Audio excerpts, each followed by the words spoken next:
Kerala PSC നടത്തിയ driver category പരീക്ഷയുടെ special ടോപ്പിക്കുമായി ബന്ധപ്പെട്ട പ്രീവിയസ് ക്വസ്റ്റ്യൻ പേപ്പറാണ് നമ്മൾ ഡിസ്കസ് ചെയ്യുന്നത്. ഒന്നാമത്തെ ക്വസ്റ്റ്യൻ, ഒരു ട്രാൻസ്പോർട്ട് വാഹനം ഓടിക്കുന്നതിനുള്ള ലൈസൻസ് എടുക്കുന്നതിനുള്ള കുറഞ്ഞ പ്രായപരിധി എത്രാമത്തെ വയസ്സിലാണ് ലൈസൻസിന് അപേക്ഷിക്കാൻ കഴിയും? അതാണ് ചോദ്യം.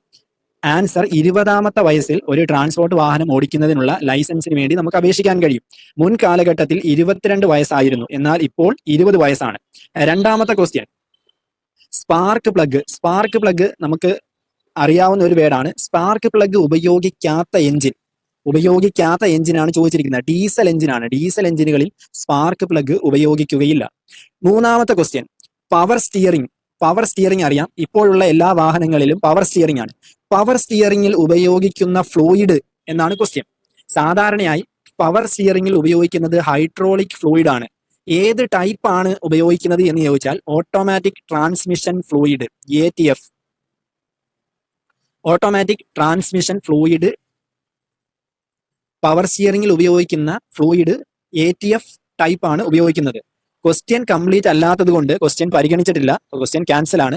നാലാമത്തെ ക്വസ്റ്റ്യൻ, BS6 നമുക്ക് കേട്ടിട്ടുള്ള ഒരു വേർഡാണ്. BS6 എഞ്ചിൻ ഫിറ്റ് ചെയ്ത പുതിയ വാഹനങ്ങൾക്ക് പുക പരിശോധനാ സർട്ടിഫിക്കറ്റിന്റെ ആവശ്യമുണ്ടോ? BS6 എഞ്ചിൻ എന്ന് പറയുന്നത് പൊല്യൂഷൻ കുറയ്ക്കുന്നതിന് വേണ്ടി ഇറക്കിയ ഒരു സിസ്റ്റമാറ്റിക് എഞ്ചിനാണ് BS6 എഞ്ചിൻ. ഇതിന് അതായത് പൊല്യൂഷൻ സർട്ടിഫിക്കറ്റ് വേണോ എന്നതാണ് ചോദ്യം. സർട്ടിഫിക്കറ്റ് വേണം. 1 വർഷത്തിന് ശേഷമാണ് ഇത് ആവശ്യമുള്ളത്. അന്നേരം 1 വർഷത്തിന് ശേഷം ഇത് ആവശ്യമാണ്. അടുത്ത ക്വസ്റ്റ്യൻ, 24 വോൾട്ട് സിസ്റ്റം ഉപയോഗിക്കുന്ന വാഹനങ്ങളിൽ എത്ര ബാറ്ററി ഉണ്ടായിരിക്കണം? എത്ര ബാറ്ററി ഈ വണ്ടിയിൽ വേണം? 2 ബാറ്ററി ഈ വണ്ടിയിൽ വേണം. അടുത്ത ക്വസ്റ്റ്യൻ, താഴെ കാണിച്ചിരിക്കുന്ന ചിഹ്നം എന്തിനെ സൂചിപ്പിക്കുന്നു? ഈ ചിഹ്നം എന്തിനെയാണ് സൂചിപ്പിക്കുന്നത്? ഈ ക്വസ്റ്റ്യനിൽ ഈ ചിഹ്നമാണ് നമുക്ക് തന്നിരിക്കുന്നു എങ്കിൽ ഇത് ലോഡ് പരിധിയാണ് ഉപയോഗിക്കുന്നത്. എന്നാൽ ഈ ചിഹ്നം ഇവിടെ ഹൈറ്റും അഡ്ജസ്റ്റബിൾ എന്ന രീതിയിലാണ് ഇവിടെ ചോദിച്ചിരിക്കുന്നത്. അതുകൊണ്ട് ക്വസ്റ്റ്യൻ ക്യാൻസൽ ചെയ്തിരിക്കുകയാണ്. അന്നേരം ഈ ചിഹ്നമാണ്, അതായത് 4 ടൺ ഇങ്ങനെയാണ് ഈ 10 മാത്രമാണ് ചോദിച്ചിരിക്കുന്നു എങ്കിൽ അത് ലോഡ് പരിധിയാണ്. വീൽ ബേസിൽ മാക്സിമം കയറ്റാൻ പറ്റുന്ന ലോഡ് പരിധി.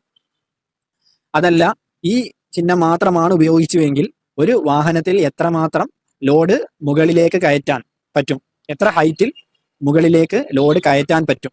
അടുത്ത ക്വസ്റ്റ്യൻ, 57ാമത്തത്, വാഹനം ഓടിക്കുമ്പോൾ ഡ്രൈവർക്ക് ഇടത് കൈ കൊണ്ട് കാണിക്കാവുന്ന സിഗ്നൽ ഏതാണ്? നമ്മൾ മനസ്സിലാക്കാൻ കഴിയും, ഇടത് കൈ കൊണ്ട് ഒരു സിഗ്നലും കാണിക്കുകയില്ല. ഇടത് കൈ കൊണ്ട് കാണിക്കുകയില്ല. അടുത്തത്, മോട്ടോർ വാഹനം MED സെക്ഷൻ 185 പ്രകാരം ശിക്ഷ ലഭിക്കുന്ന കുറ്റം ഏതാണ്? കുറ്റമാണ് ചോദിച്ചിരിക്കുന്നത് മദ്യപിച്ച് വാഹനം ഓടിക്കുന്നത്. അന്നേരം മനസ്സിലാക്കി വെക്കുക, MED ആക്ട് 185 മദ്യപിച്ച് വാഹനം ഓടിക്കുന്നത്. അടുത്തത്, സ്കൂൾ ബസ്സുകൾക്ക് അനുവദിച്ച പരമാവധി വേഗത. അതായത് സ്കൂൾ ബസ്സുകൾ ഓരോ പരിധിയിലും പ്രത്യേകം ലിമിറ്റുകൾ ഉണ്ട്. എന്നാൽ പരമാവധി വേഗതയാണ് ചോദിച്ചിരിക്കുന്നത്. 50 കിലോമീറ്റർ ആണ്. കേരളത്തിൽ 50 കിലോമീറ്റർ ആണ് സ്കൂൾ ബസ്സുകൾക്ക് അനുവദിച്ച പരമാവധി വേഗത. ഒരു വാഹനം മറ്റൊരു വാഹനത്തിന്റെ പുറകിൽ ഓടിച്ചു പോകുമ്പോൾ പാലിക്കേണ്ട അകലം മുമ്പിലെ വാഹനത്തിൽ നിന്നും എത്ര മീറ്റർ ആണ്? സുരക്ഷിതമായ അകലമാണ് പാലിക്കേണ്ടത്. സുരക്ഷിതമായ അകലം പാലിക്കണം.